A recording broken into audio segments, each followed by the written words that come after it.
Osama का नाम लीजिए तो क्या लोग याद करते हैं, अरे डर के आ गया। राणा रंजीत सिंह का पैंट गीला हो जाएगा जिस दिन ओसामा साहब के सामने खड़ा होगा। ये सब कोई क्या है? ये लोग ये सब है कुछ? और ओसामा साहब को राजनीति सीखना पड़ेगा। ये कौन रहा? आप किसको किसका बात करते हैं? कौन है राणा रंजीत सिंह? ये लोग फुटेज खा रहा है। ओसामा साहब के नाम पे लोग फुटेज खाने की कोशिश कर रहा है। ओसामा साहब का नाम लेके फेमस होना तो चाहते और क्या कर रहे? लोगों को पहचानता है क्या? इन लोगों को जानता भी है, कोई पहचानता भी है। और ये दूसरे समाज की छोड़ दीजिए, मुसलमानों की चिंता छोड़ दीजिए आप। ये अपने समाज के 10 वोट दिला पाएंगे MIM को? बिहार के सबसे बड़े मुसलमानों की आबादी वाले लोकसभा से MIM चुनाव हार गई। तो इसका मतलब आप समझ लीजिए कि MIM के प्रति मुसलमानों की कितनी लगाव है। शहाबुद्दीन साहब के बारे में बोला जाता है कि उनकी बड़ी घनिष्ठ मित्रता और संबंध राजपूतों के साथ रहा। और इतिहास गवाह है कि सिवान के बेल्ट में राणा रंजीत सिंह तो पता नहीं कहाँ से आए, कौन है, क्या है, हम तो जानते नहीं। आप उनके बारे में हमसे पूछ रहे हैं। मगर जब शहाबुद्दीन साहब की बात करेंगे तो सिवान जाकर जब आप पूछेंगे और देखेंगे तब समझ में आएगा आपको कि राजपूतों की क्या का साथ और राजपूतों का संकल्प शहाबुद्दीन जी के लिए क्या है। ओसामा साहब के लिए और शहाबुद्दीन साहब का जो योगदान है, ये पूरा बिहार का मुसलमान उनको एक आंख बंद करके अपना नेता मानता है। इस देश में वही मुसलमान है जो अंबेडकर के साथ खड़ा रहने का काम किया। इस देश में वही मुसलमान है जो समाजवादी विचारधारा पर खड़ा रहने का काम किया। नहीं तो अन्यथा मुस्लिम लीग और बंटवारा जब हुआ देश का, तो जिन्ना के साथ तो उस तरह के मुसलमान चले गए। अब ये पता नहीं ये लोग कहाँ से रह गए हैं और फिर से वही काम करने का प्रयास जो कर रहे हैं लोग। इन दिनों बिहार की सियासत में एक नाम काफ़ी चर्चाओं में है, उस पर काफ़ी सियासत हो रही है। नाम है ओसामा साहब की। ओसामा साहब ने राजद ज्वाइन कर लिया, उसके बाद से हर पार्टी के लोग कुछ ना कुछ बोल रहे हैं। कल जब हमने MIM के नेता राणा रंजीत सिंह से बात किया, जो राजपूत समाज से आते हैं, तो उन्होंने कहा कि हेना साहब ने राजपूतों का वोट का सौदा लालू यादव से कर दिया। राजपूत उनको लोकसभा चुनाव में भारी मतों से उनको विजयी बनाने का प्रयास किए थे। अलग बात है कि वो नहीं जीती, लेकिन हमारा वोट लेकर के वो चली गई लालू यादव के पास। तो अब उनको मुसलमान भी वोट नहीं देगा। हमारे साथ राजद नेता शाहन परवेज जी हैं। हेना साहब जो आपकी पार्टी में ज्वाइन की, वो तो मुसलमानों का राजपूत और स्वर्ण समाज का वोट का सौदा आप लोगों से कर दी, बोल रहे हैं राणा रंजीत सिंह।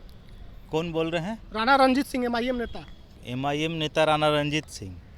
और क्या बोल रहे हैं कि वोट का सौदा कर दिया है? राजपूत और स्वर्ण का वोट का सौदा है ना राणा रंजीत सिंह को बता दीजिए। आपके चैनल के माध्यम से मैं राणा रंजीत सिंह को बता देना चाहता हूं कि राणा रंजीत सिंह का इतिहास और भूगोल दोनों कमज़ोर है।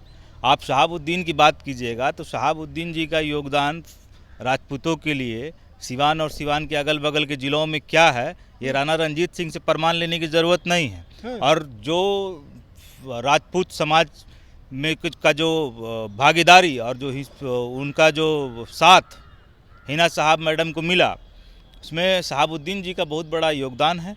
शहाबुद्दीन जी का उस प्रकार का चरित्र रहा है और राजपूतों के साथ लगातार शहाबुद्दीन जी खड़ा रहने का काम किए हैं। तो राणा रंजीत सिंह कौन है हम तो जानते भी नहीं हैं। तो जो भी होंगे बड़े नेता हैं बिहार जो भी होंगे, फिलहाल जो भी होंगे भाई साहब, उनका इतिहास और भूगोल दोनों कमज़ोर है। शहाबुद्दीन साहब के बारे में बोला जाता है कि उनकी बड़ी घनिष्ठ मित्रता और संबंध राजपूतों के साथ रहा। और इतिहास गवाह है कि सिवान के बेल्ट में राणा रंजीत सिंह तो पता नहीं कहाँ से आए, कौन है, क्या है, हम तो जानते नहीं। आप उनके बारे में हमसे पूछ रहे हैं।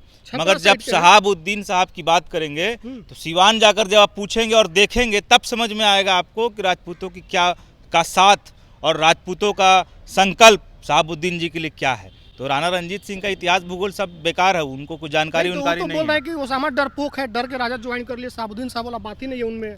देखिए ये लोग MIM जो है वो एक्चुअली एक पार्टी है जो मुसलमानों को बरगलाने का काम कर रही है। और मुसलमानों को जो समाजवादी मुसलमान है, आपको मैं मुसलमानों का इतिहास बता देना चाहता हूं कैफ जी, कि इस देश में वही मुसलमान है जिसने गांधी का साथ देने का प्रण लिया। इस देश में वही मुसलमान है जो अंबेडकर के साथ खड़ा रहने का काम किया। इस देश में वही मुसलमान है जो समाजवादी विचारधारा पर खड़ा रहने का काम किया।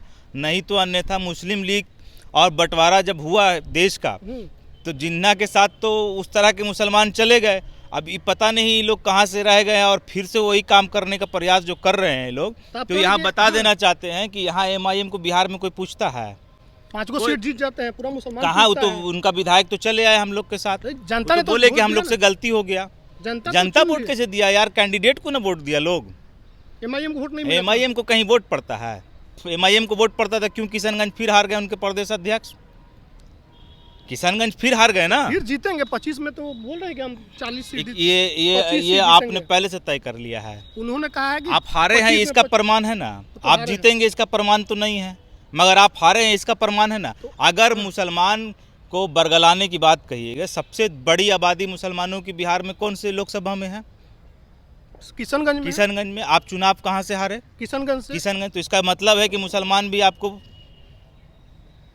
साइड कर दिया। तो जब मुसलमान ही आपको साइड कर दिया तो फिर राणा रंजीत सिंह सब कौन? राणा रंजीत सिंह से पूछिएगा कि अपने घर का वोट दिला पाएंगे या अपने घर के वोट के ठेकेदार बनेंगे? आप पूरे सिवान का और राजपूत समाज के ठेकेदारी करने की बात कर रहे हैं, तो ये इनसे पूछ लीजिए कि ये अपने घर का वोट दिला पाएंगे? राणा रंजीत सिंह अपना घर का वोट नहीं दिलवाएंगे एमआईएम को? है, दिलवा पाएंगे क्या? चुनाव लड़े उड़े हैं क्या? चुनाव तो लड़े थे शिवहर से, लड़े थे, एमआईएम से लड़े थे। इनके लोग अपने घर का वोट इनको पड़ गया था, चुनाव हार गए। घर का वोट पड़ा था। हम तो कहीं चुनाव में रहे तो चर्चा भी नहीं सुनी इनका कहीं पे। तो लड़ने वाला लोग तो बहुत लड़ता है। अगर आपके घर का लोग भी आपके साथ 5-10 लोग हैं। मुसलमान एमआईएम के साथ है, जो मुसलमान अपने हक के लिए लड़ता है वो एमआईएम के साथ है। फालतू बात करते हैं आप लोग। कह रहे हैं कि एमआईएम के साथ अगर मुसलमान होता तो आप किशनगंज क्यों हारे? किशनगंज में 5 विधायक तो जीते थे ना। 5 विधायक तो चले आए हमारे साथ, 4 विधायक तो चले आए ना हमारे साथ। मुसलमानों का आवाज वही उठा रहा है ना, दूसरा कौन है जो बोल रहा है मुद्दे पर? एमआईएम तो बोल रही है ना मुसलमानों के मुद्दे क्या आप बात करते हैं? कौन मुसलमानों के मुद्दे पे बात कर रहा है? मुसलमानों के मुद्दे पे आरजेडी शुरू से बात करती आई है।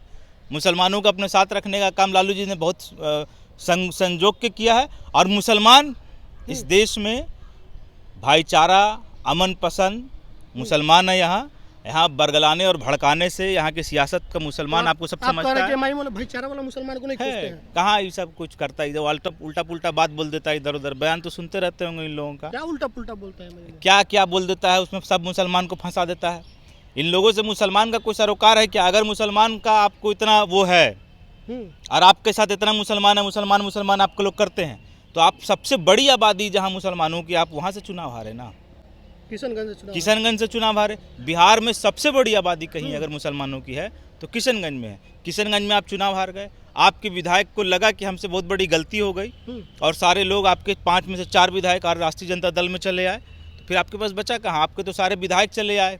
तो मुसलमान को एमआईएम पर भरोसा नहीं है, राजद पर भरोसा है, ओसामा साहब पर। अरे शुरू से भाई ओसामा साहब के लिए और शहाबुद्दीन साहब का जो योगदान है, ये पूरा बिहार का मुसलमान उनको एक आंख बंद करके अपना नेता मानता है और उनको अपना नेता मानता है, उनको अपना रहनुमा मानता है। और उस परिवार में भाई ओसामा साहब आए हमारे, और भाई ओसामा साहब के आने के बाद जो मुसलमानों में खुशी की लहर है और जो राष्ट्रीय जनता दल के प्रति जो लगाव और जो जुड़ाव है वो फिर से वापस आ गया। और शहाबुद्दीन साहब कहेंगे, एमआईएम वाले कहेंगे, अरे फिर बोले ना कि उनका इतिहास कमज़ोर है, उनका ओसामा साहब डरपोक है।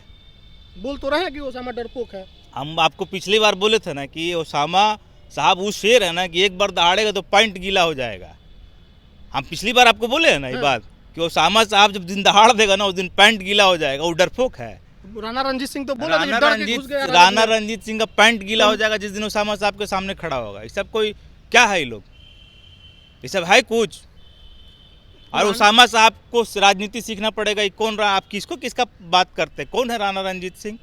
क्यों दिग्गज नेता के लड़के हैं, पूर्व मंत्री रहे उनके पिताजी। कौन पहचानता है भाई इन लोगों को? शहाबुद्दीन साहब के दोस्त भी रहे। फुटेज खा रहा है। आप इस सबको बंद कीजिए सब बात करना। ये लोग फुटेज खा रहा है। ओसामा साहब के नाम पे लोग फुटेज खाने की कोशिश कर रहा है। ओसामा साहब का नाम लेके फेमस होना चाहता है। और क्या कर रहे? इन लोगों को पहचानता है क्या? इन लोगों को जानता भी है, कोई पहचानता भी है। और ये दूसरे समाज की छोड़ दीजिए, मुसलमानों की चिंता छोड़ दीजिए आप। ये अपने समाज के 10 वोट दिला पाएंगे एमआईएम को? नहीं दिला पाएंगे। अपने समाज का 10 वोट दिला पाएंगे? उन्होंने कह दिया है कि बिना एमआईएम के इस बार बिहार में सरकार नहीं बनेगी 2025 में। एमआईएम के बिना सरकार बनेगी कि एमआईएम के साथ सरकार बनेगी? एमआईएम का मैंने इतिहास बता दिया आपको कि अभी 6 महीने पहले बिहार के सबसे बड़े मुसलमानों की आबादी वाले लोकसभा से एमआईएम चुनाव हार गई। तो इसका मतलब आप समझ लीजिए कि एमआईएम के प्रति मुसलमानों की कितनी लगाव है। और वहाँ पे महागठबंधन चुनाव जीता तो मुसलमानों के प्रति महागठबंधन का क्या लगाव है वो आपको स्पष्ट दिख गया, परिणाम में सामने आ गया।